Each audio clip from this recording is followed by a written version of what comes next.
Halo kawan-kawan semua, kembali lagi bersama saya di channel Investor Logis. Lama tidak berjumpa. Kali ini saya akan coba membuat video lagi tentang update salah satu saham yang saya pegang. Sebelum itu, untuk kawan-kawan yang belum subscribe channel ini, silahkan tolong bantu di subscribe dulu. Terima kasih. Nah, kali ini saya akan coba menjelaskan satu kesimpulan tentang apa yang saya lakukan terhadap saham Pegas. Jadi, saya akan menunjukkan bahwa sebetulnya begitu mudah untuk kita dapat menganalisa mana saham yang bagus, mana yang jelek gitu kan. Nah, di sini saya akan menunjukkan sampel ketika saya masuk di Pegas. Saya masuk di Pegas itu Januari, tanggal 2 Januari atau akhir Desember 30-an gitu. Di saham Pegas ini di harga pertama itu di harga 1095, kemudian saya tambah lagi jadi average-nya agak naik sedikit di 1120 atau 30-an.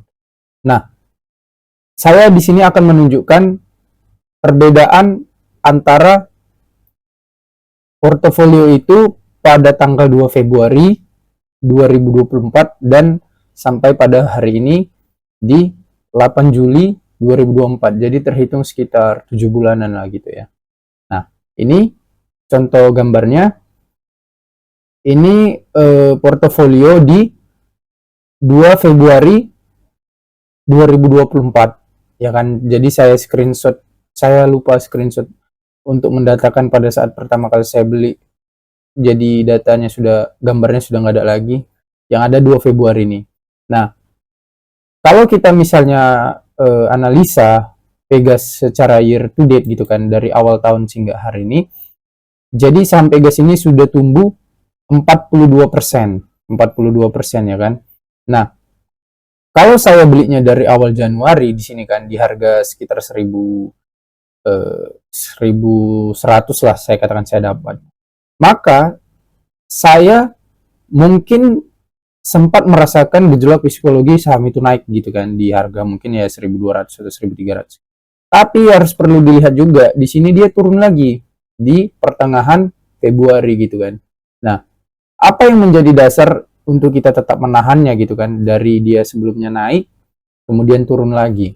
Karena menurut saya bagi pemula terutama investor retail, menahan psikologi seperti itu tidak bisa asal-asalan. Jadi kita harus tahu juga apa dasar yang membuat kita menunggu. Nah, jadi pada saat itu dasar yang membuat saya menunggu itu ada dua hal. Yang pertama, saya sudah kalkulasi dan tahu saham ini saham bagus, saya beli di harga yang murah dan masih jauh dari harga wajarnya gitu kan. Jadi artinya apa? Artinya kita harus tahu dulu untuk menghitung harga wajar untuk mengetahui kalau di harga segini dia udah murah atau mahal gitu kan. Nah, yang kedua, saya tahu bahwa Pegas ini rutin membagikan dividen gitu. Jadi istilahnya waktu penungguan kita itu ada diselingi dengan dividen gitu. Jadi kita tidak terlalu jenuh untuk menunggu saham ini kembali ke harga wajarnya di apresiasi market gitu. Begitu kinerjanya kembali membaik gitu kan.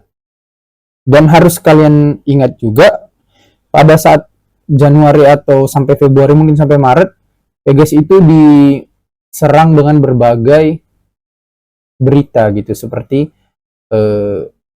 terkait dengan Gunvor gitu kan, kegagalan mereka untuk memenuhi pengiriman ke Gunvor Singapura itu force major gitu ya, bahasa apa?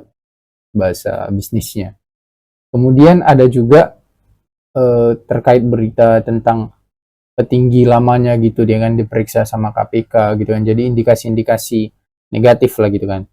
Nah, tetapi apa yang membuat kita berani tetap untuk menahannya, yaitu tadi dua itu tadi. Satu, fundamental perusahaannya karena kita sudah analisa ini kita tahu perusahaan bagus.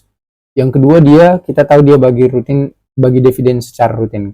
Jadi dua alasan itulah yang membuat saya bisa bertahan di Pegas sampai sekarang dengan harapan dan kalkulasi dia mampu kembali ke harga wajarnya kalau sesuai perhitungan saya di 2.200 gitu.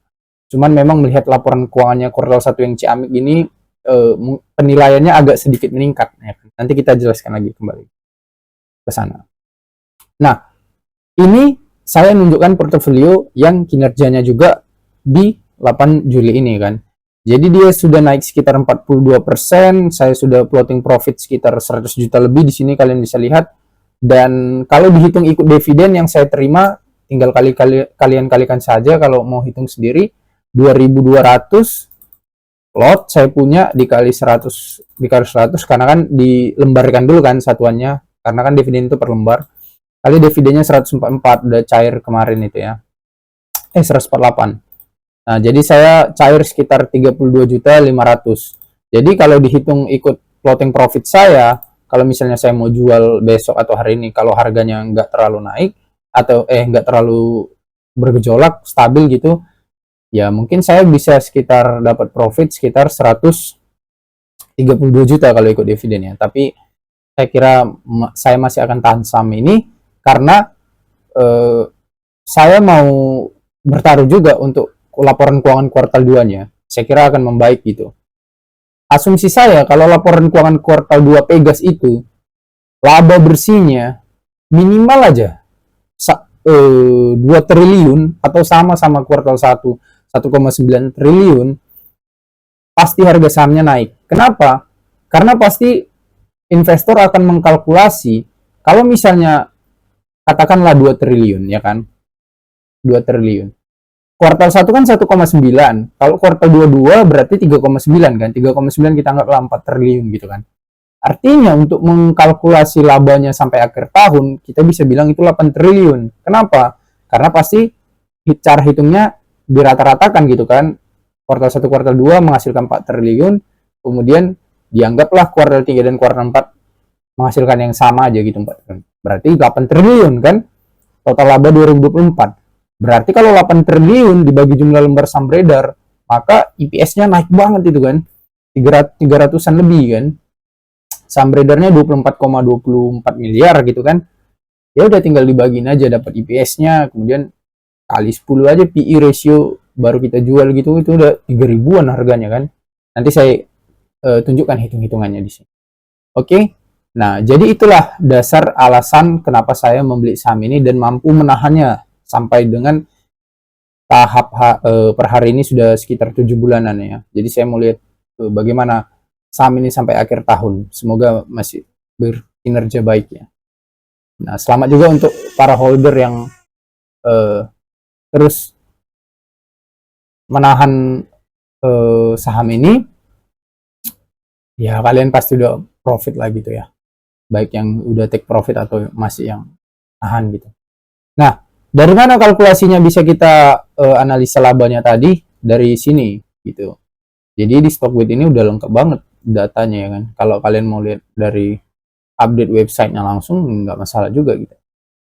Nah, kita lihat laba bersih kuartal 1 tahun 2024 kan. Ini dia nih kan. Nah, total pendapatannya 15 triliun. Oke. Nah, laba bersihnya kita lihat. Nah, kita lihat yang di sini kawan-kawan. Biar kita langsung yang betul-betul untuk laba yang sebagai dikasih untuk pemegang saham gitu kan. Bisa juga kita pakai hitung-hitungan laba komprehensif ini yang dihasilkan betul oleh perusahaan gitu kan.